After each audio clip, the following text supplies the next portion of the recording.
Yan mga tol. At mapagpalang araw sa lahat. Ayun. Ay... Brad, ilaw mo, Brad. Oh. Umiilaw yung cellphone mo, Brad. Milaw? Oo. Wala na? Wala na. Nagpapasalamat kami tol na ligtas yung buhay namin at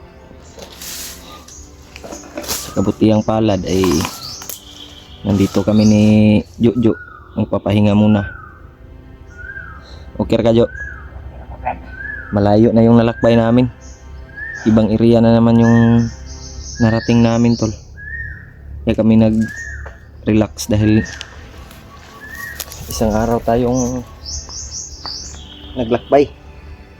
Dito kami nakarating ng Jojo sa area na to. Asa na kaning area ha Jo? Naglayo na to ba? Oo, Brad. Layo na. Pipilitin namin makarating kasi narinig namin yung usap-usapan yung nadaanan natin ba na bandido na may ang bihag daw na si Julius ay dinala daw sa sa kampo Ampo. nandun kay Commander Bagnot. Grabe yung nangyari. Hawak na pala ni Bagnot si Julius ngayon tol. Yun yung narinig namin sa mga bandido. Sana hindi totoo yung mga pinagsasabi nila Jo. Dapat hindi magkatotoo yan, Brad. Dahil kung nandun na si Julius na, ang delikado ato Jo, ug ma-hypnotize na po siya ba kung dili. At yun ni Commander Bagnot ba. Naawa ako sa kalagayan ni Julius ngayon. Ilang araw kaming naglakbay. Dito kami naabutan ng napag-relax kami dito. Nabutan kami ng umaga dito. Malayo yung nilakbay namin tol. Mamaya siguro patuloy tayo. Mag-relax lang tayo kung kunting ginhawa lang. Oo. Dahil nahirap pag maglakbay tayo na walang pahinga dahil yung mga paa natin ay kuan ba, malungkot Wala pa naman tayong kain. Wala pa tayong maayos na kain. Putas lang yung kinakain namin tol.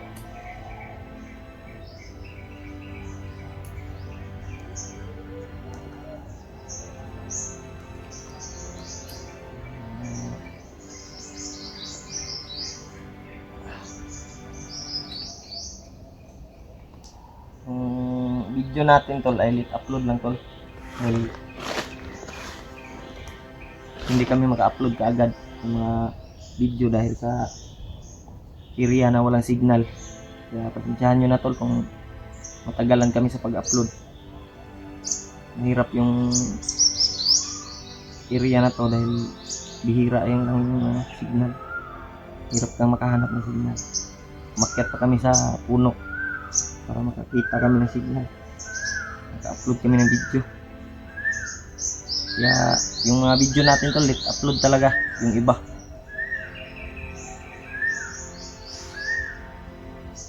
Sana makang oras aron udto naman siguro ron. Oo. Unto na. Ay paano ni bay taon bay. Gutom na ko ba. Subukan natin mamaya maghanap ng prutas. Maglakbay tayo. Relax lang tayo konti. Nawa na po sa kalagayan natin ngayon, Brad. Kahit wala tayong tulog, kulang pa rin tayo sa kain.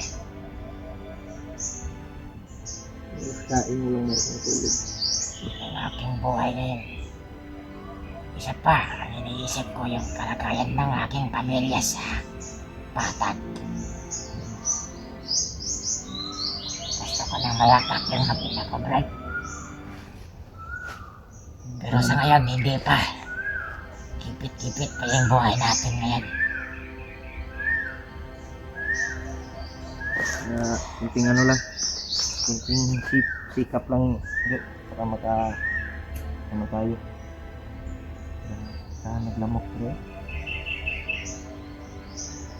Yung may dala sana akong ano, tawag na silupin. Bakit? Pero na ano na ba yun, nabutas na. Yung pang ano ba, pang ano sa ulan. Trapal ba, trapal. Yan yung ginagamit ko pag nandito kami sa bundok. Pang ano sa ulan, nabutas ang good. Kuha na. Nagpalit na po gani ko ato, kumakakwarta ko. Kapal ang kuhan sa buko. Mabaho na lang yung mga damit namin tol kasi si Jojo walang Sa akin na babaho na rin. yan bagong laba lang to tol sa ulan. Sa ulan na. Pinagamit ko siya kanina ng damit ko pero mabaho na din kaya nilaban niya to. Medyo pa Basa pa. basa pa. At sa ulan ba, yung mga kadaan kami ng ilog na maglabas siya. Labhan mo muna yung damit mo para mawala yung asim na baho. Sa dili ko ta bukuron og kuan. Langaw.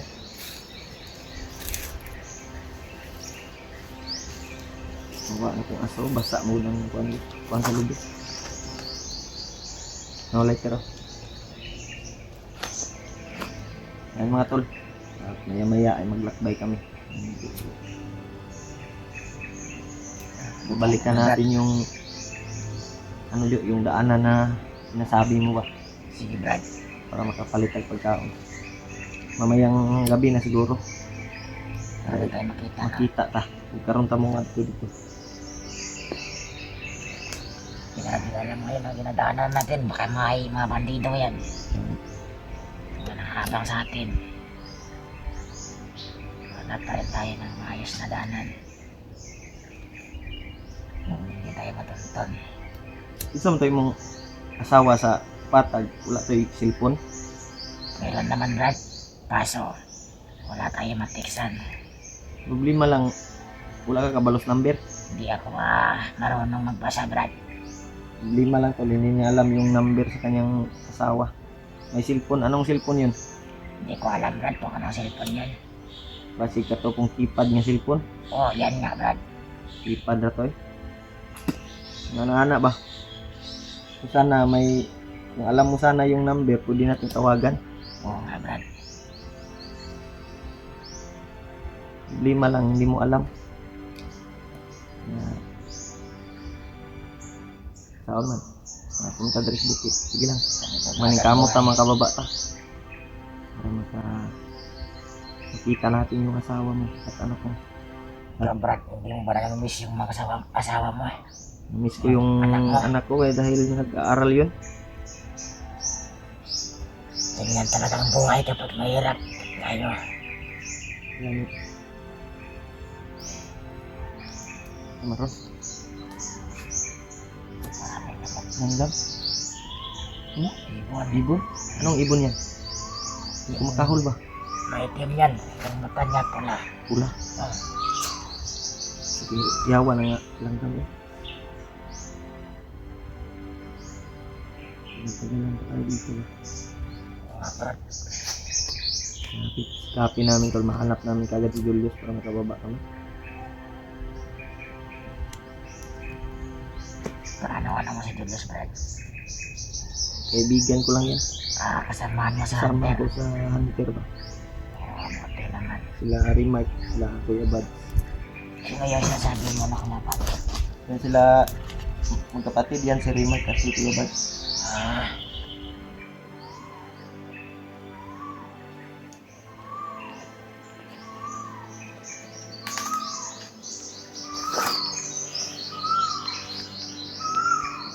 Pagpasensyahan niyo ng mga supporters dyan. Dahil yung upload namin natagalan masyado dahil yung signal dito sa bundok. Later eh. Hindi masyadong malakas yung signal dito, mahina. Ano lang, mga late upload lang tol yung mga video namin. Marami kaming video na hindi pa na-upload. Ang taas yung puno na inakyan natin kanina Brad no? Para maka-upload lang. mataas yung puno na inakyat namin kanina para ma-upload yung video na ito. Pagsikapin namin to para malaman yung kalagayan namin dito sa bundok.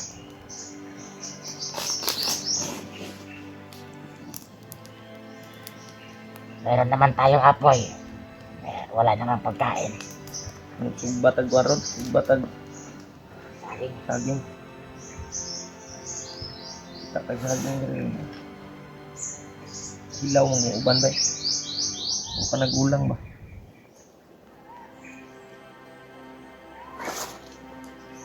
Hindi kami mag-stay dito tol sa area na to dahil parang daanan to dahil yung tambayan namin kagabi ay parang may mga bandidong dumadaan din, kaya yung area na to kailangan naming maglakad maya para makasabaan ng damo. Ha? Ubusan yata ako ng lakas. Pag-iikot sa da. Relax sa. Okay, para di ka makahago ba? Mulakaw taron taod-taod.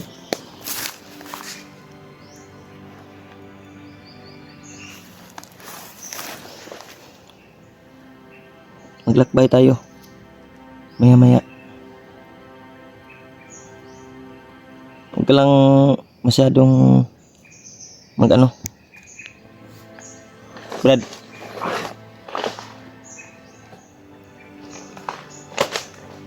Huwag ka lang masyadong magpaano.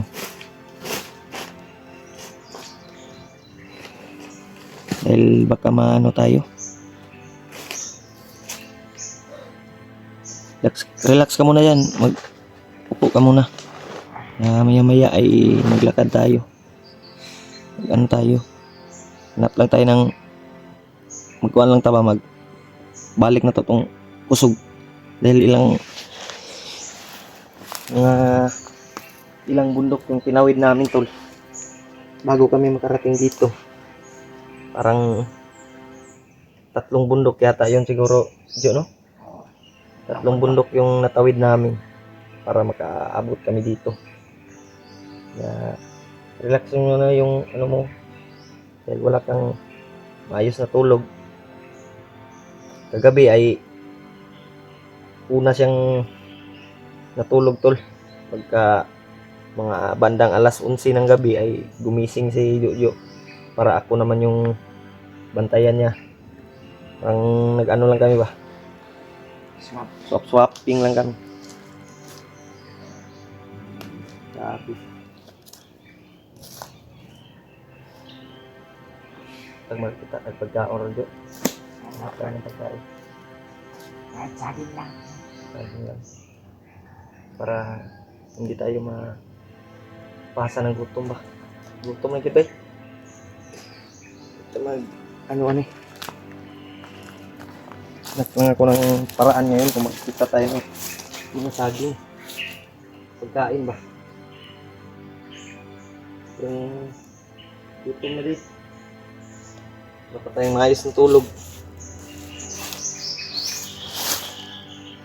Walang maayos na tulog.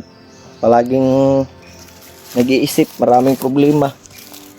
Stress yung utak namin. Lalo na to si Jojo. Okay ra ka? Lakaw taron taod-taod.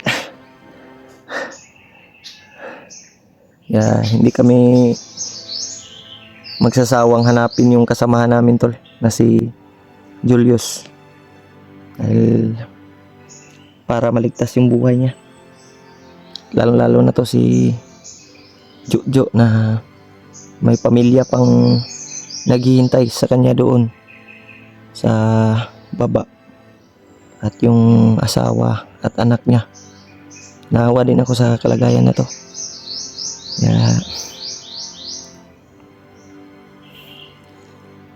Maglakbay ta Jo, saman. Lakbay tayo. Para mahimasmasan yung utak natin ba. Makahanap tayo ng pagkain. Ako lang magdala ng cellphone na to. Kita magdugay sa area diri. Murag delikado.